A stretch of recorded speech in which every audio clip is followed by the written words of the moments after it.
प्रमंडल की 18 सीट पर किसका रहेगा कब्जा, कौन जीत के करीब और कहां फंस रहा पेच। नमस्कार, सुबह सवेरा न्यूज चैनल में आप सभी का स्वागत है। सुबह सवेरा न्यूज चैनल पर आप सब नए हैं तो लाइक और सब्सक्राइब करना नहीं भूले। समाचार विस्तार से। झारखंड में 23 नवंबर को चुनाव परिणाम सामने आएगा। परिणाम क्या होगा यह किसी को मालूम नहीं, लेकिन सभी अपनी जीत का दावा कर रहे हैं। इस बीच ही एग्जिट पोल ने भी सभी को चौंकाया। कुछ एजेंसी इंडी को बहुमत के आंकड़े तक पहुंचा दिख रहा है, तो कोई एनडीए को। सबसे पहले संथाल परगना प्रमंडल की 18 सीट पर कौन जीत रहा, कहां बाजी बीच में अटकी दिख रही है, इसके बारे में बताते हैं। कहा जाता है कि संथाल परगना प्रमंडल जिस पार्टी को ताकत मिलती है राज्य में सत्ता उसी की होती है। इस प्रमंडल में 18 सीट है। यहाँ फिलहाल 2019 के चुनाव में झामुमो का दबदबा रहा, लेकिन इस बार के चुनाव में कई सीट लॉस होती दिख रही, जिससे बेचैन दोनों तरफ है। सबसे पहले राजमहल सीट की बात करें तो यहाँ भाजपा और झामुमो के कांटे की टक्कर है। भाजपा में अनंत ओझा और झामुमो से मोहम्मद तजुद्दीन चुनावी आंकड़े में हैं। ऐसे में देखें तो इस लड़ाई में दंगल कौन मारेगा यह बताना मुश्किल है, लेकिन इसमें अनंत ओझा जीत के करीब दिख रहे हैं। हार जीत काफी कम मार्जिन से होने की संभावना है। दोनों सीट बोरियो विधानसभा है। यहाँ झामुमो के बागी लोबिन पहली बार भाजपा में टिकट पर चुनाव लड़ रहे हैं। इस सीट पर राज्य गठन के बाद कोई भी पार्टी रिपीट नहीं हुई है।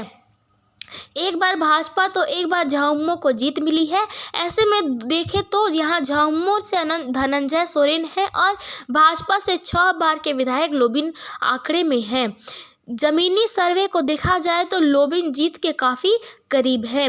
बरहेट सीट राज्य की सुपर सीट है।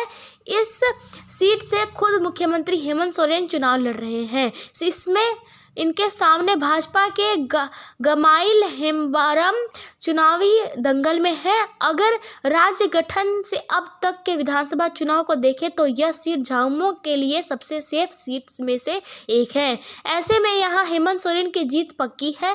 बरहेट में मुस्लिम आदिवासी का एक बड़ा वोट बैंक है, जिससे माना जाता है कि झामुमो के अलावा कहीं और नहीं कास्ट करते हैं। लिट्टीपाड़ा सीट पर पहली बार भाजपा का झंडा बुलंद होने की संभावना दिख रही है। राज्य गठन के बाद अब तक कभी झामुमो के अलावा किसी दूसरे दल की जीत नहीं हुई है, लेकिन यहाँ पर इसका परिणाम उलट होने वाला है। इससे पीछे झामुमो के प्रति स्थानीय स्तर पर नारेबाजी और नाराजगी और पार्टी में टूट है।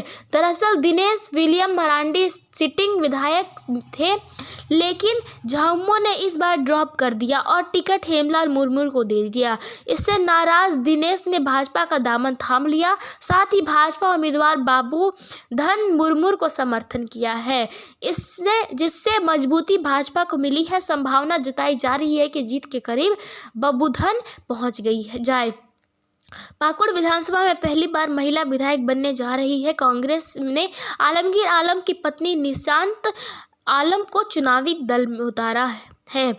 सामने आजसू के अजहर इस्लाम है। इसके अलावा समाजवादी पार्टी से अकील अख्तर है, लेकिन आलमगीर आलम के जेल में रहने में सहानुभूति और आलमगीर के काम पर मतदाताओं से निशांत पर मोहर लगा दी है। संभावना है कि कांग्रेस जीत के करीब है। महेशपुर विधानसभा में झामुमो के स्टीफन मरांडी और भाजपा से नवनीत हेम्ब्रम चुनावी दंगल में है। नवनीत पहली बार चुनाव लड़ रहे हैं। इस सीट पर जीतना काफी कठिन है, जमीनी तैयारी न के बराबर है। वहीं झामुमो से स्टीफन मरांडी हैं जो हमेशा क्षेत्र में बने रहते हैं। इससे हार और जीत का भी अनुमान साफ है। झामुमो फिर से इस सीट पर से विजयी का झंडा बुलंद करेगी। दुमका झारखंड की उप राजधानी है। राज्य गठन के बाद इस सीट पर भाजपा एक बार फिर झंडा बुलंद करने में सफल हुई है। इस बार के चुनाव में दूसरे नंबर पर रुक जाती है। ऐसे में देखें तो इस बार के चुनाव में दुमका सीट से बसंत सोरेन झामुमो के उम्मीदवार है। वहीं भाजपा के पूर्व सांसद सुनील सोरेन हैं। ऐसे में जहां शहरी इलाके में भाजपा की पकड़ है, लेकिन ग्रामीण इलाके में आज भी मतदाता तीर धनुष देखकर वोट देते हैं। ऐसे में फिर बसंत सोरेन चुनाव में जीत के काफ़ी करीब है। शिकारीपाड़ा विधानसभा सीट 50 साल से झामुमो के कब्जे में है। नलिन सोरेन 7 बार इस सीट से विधायक रहे हैं, लेकिन इनके लोकसभा जाने के बाद अब आलोक सोरेन को तीर धनुष की कमान मिली है। पहली बार विधानसभा का चुनाव लड़ रहे माना जा रहा है कि इस सीट पर झामुमो को हराना मुश्किल है। इस चुनाव में भी स्थानीय मुद्दे को लेकर मतदाताओं ने आलोक को विधानसभा भेजने की तैयारी कर लिया है। संभावना जताई जा रही है कि बड़े अंतर से चुनाव जीतकर विधानसभा पहुंचेंगे।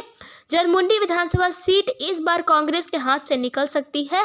बदाल पत्रलेख इस 10 साल तक इस क्षेत्र का प्रतिनिधित्व कर चुके हैं, लेकिन इस चुनाव में विदाई तय मानी जा रही है। जरमुंडी से संभावित जीत के करीब देवेंद्र कुंवर हैं। भाजपा ने कुंवर पर भरोसा दिखाया और साल 2000 के बाद 2024 में फिर से कमल खिला सकते हैं। इस बार के चुनाव में देवेंद्र जीत के करीब है। जीत का मार्जिन काफ़ी नज़दीक का हो सकता है। जामा सीट झामुमो का गढ़ माना जाता है। इस सीट से शिबू सोरेन, स्वर्गीय दुर्गा सोरेन और सीता सोरेन चुनाव जीत चुकी हैं। इस बार झामुमो के टिकट पर लुइस मरांडी चुनाव लड़ रही है। माना जा रहा है कि लुइस चुनाव जीत रही है। सामने सुरेश मुर्मू भाजपा से चुनावी दंगल में है। हार जीत का अंतर काफ़ी कम से होने की संभावना है। जामताड़ा सीट पर सभी की नज़र है। एक तरफ सोरेन परिवार की बहू भाजपा से उम्मीदवार है, तो सामने कांग्रेस से डॉक्टर इरफान अंसारी। इरफान लगातार 2 बार चुनाव जीतकर विधानसभा पहुंचे हैं।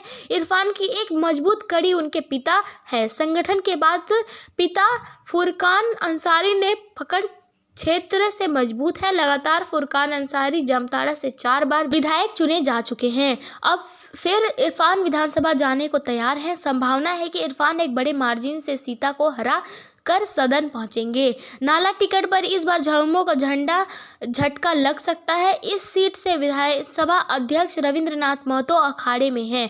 वहीं भाजपा के माधव चंद्र महतो पर भरोसा दिखाया है। माना जा रहा है कि इस बार के चुनाव में रविंद्र महतो को हार का सामना करना पड़ सकता है।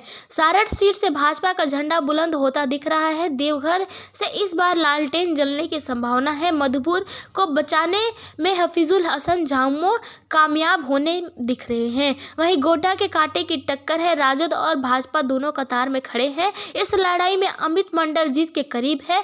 पोड़ैया हाट जीतने में प्रदीप यादव कांग्रेस सफल हो सकते हैं। महागामा दीपिका पांडे सिंह कांग्रेस के हाथ को ऊंचा कर विधानसभा पहुंच सकती हैं।